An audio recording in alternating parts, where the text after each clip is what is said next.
No Man's Sky released about 2 years ago on Switch, and within a day of my review going up, a major update had already released, making a lot of the review immediately out of date. It's kind of a hard game to cover for that reason. Since then, the Switch version and No Man's Sky in general have continually undergone changes, but the most recent update, Worlds Part 1, seemed like a good excuse to just sort of check in on where the Switch version is at. This update served as a pretty significant visual overhaul on all platforms, and I was curious to see how the Switch would fare with some of these new visual features. After all, some of them look pretty incredible on other platforms, and I had my doubts whether the Switch would be able to pull them off, so let's take a look. Now, I'll quickly note before we get into the truly new stuff that the Switch version had already received plenty of platform-specific updates since launch. Hello Games has done a great job of supporting this port so far. This includes adding support for single-player expedition events, and a custom FSR implementation that really helps alleviate some of the image quality concerns I had back at launch.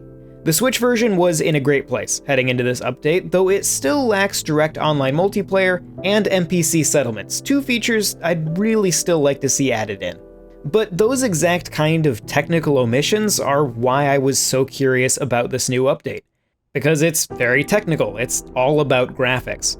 There were three major things that I wanted to take a look at in this update: the new cloud system, the new atmospheric effects, and the new water system. Each of these also feeds into a new wind system to make planets feel a bit more alive than they have in the past. Luckily, back when I was reviewing this game, I thought ahead and left a save file on both my Switch and Xbox Series X on the exact same planet, standing at the same spot, so I'd be able to easily hop back in and test updates.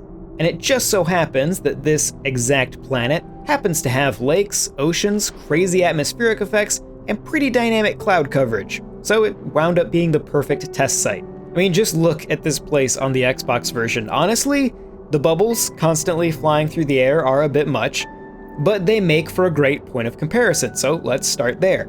Now, to clarify, I'm pretty sure this floating bubble effect itself was possible to encounter in previous versions of the game, but I've never seen it at this level of density, and it definitely wasn't on this planet prior to the update.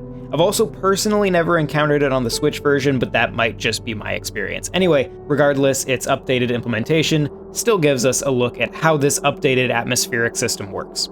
As you can see, these atmospheric bubbles, which look to just be 2D particle effects, are indeed present on the Switch version. They are, however, significantly pared down compared to the Xbox. Though in this exact instance, I will actually take them pared down, they are aggressive in the Xbox version. Now, just in case I'm totally wrong and these bubble particle effects aren't driven by the atmospheric system at all, I also found another planet in this same system that has sort of the low-hanging cloud effect that they actually showed off in the trailer to demonstrate the atmospheric system. So this, I know for sure, is this system running, and as you can see, we see it running here on Switch.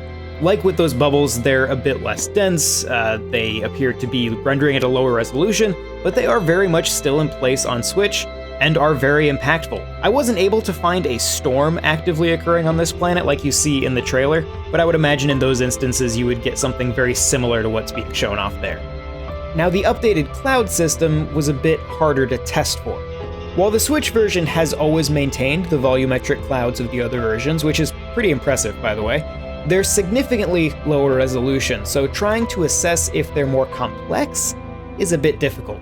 That being said, as someone who has put hundreds of hours into this game across 4 different platforms, I'm quite confident the Switch version did get the new cloud system. They tend to evolve a bit more as they float by, and they have more height variance to them. This is the effect you're least likely to notice on Switch, but I believe it is indeed there. Next up, water. This was the one I was most interested in, and the one I suspected was most likely to be left out on Switch. Previously, No Man's Sky has simply used a flat surface with an animated water shader on it to represent all its bodies of water, and this was true on every version of the game. This has now been replaced with a proper 3D mesh-based water simulation, and while it lacks the fine details of the other version, the effect is very much present on Switch. At a glance, this looks to be a randomly generated noise pattern, but what is particularly cool about this effect is that, like the clouds and the atmospheric effects, it too is driven by a wind system. When the wind picks up, the waves get bigger. When it calms down, so do the waves.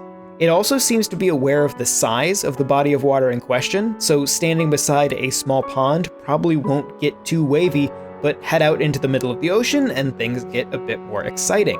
It also has a pretty big effect on the way underwater exploration looks too. Now unfortunately, the Switch doesn't get the screen space reflections across bodies of water that the other versions do, but even without it, this change makes a pretty big difference compared to the previous versions of the game.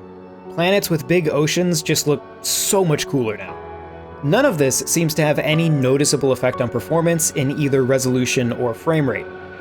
I'm very pleased to see that Hello Games has taken the time to scale these effects to Switch, and that they've continued to support the Switch version with new graphical updates like these. But that's all I've got for this quick little update. If you did miss my review for No Man's Sky on Switch back in 2022, I'll link that at the end of this video. It's one of my favorite games of all time, regardless of what system you play it on. If you've got any questions regarding No Man's Sky, I'd love to chat about it. Seriously, I've been playing this game for close to a decade, I love talking about it, so reach out on your social media platform of choice using the handle on screen. You can also join our Discord channel to talk about this or anything else Nintendo related, and you can check out NintendoWorldReport.com for a whole lot more. My name's John Reardon, thank you very much for watching, and I will see you next time. This video was made possible by our generous supporters on Patreon. Did you know that Nintendo World Report is funded directly by fans like you? When you support Nintendo World Report on Patreon, you get immediate access to multiple exclusive podcasts every month, exclusive Discord channels, an early look at select content, and more, all for as little as $1 a month. Check out patreon.com/NWR for all the details.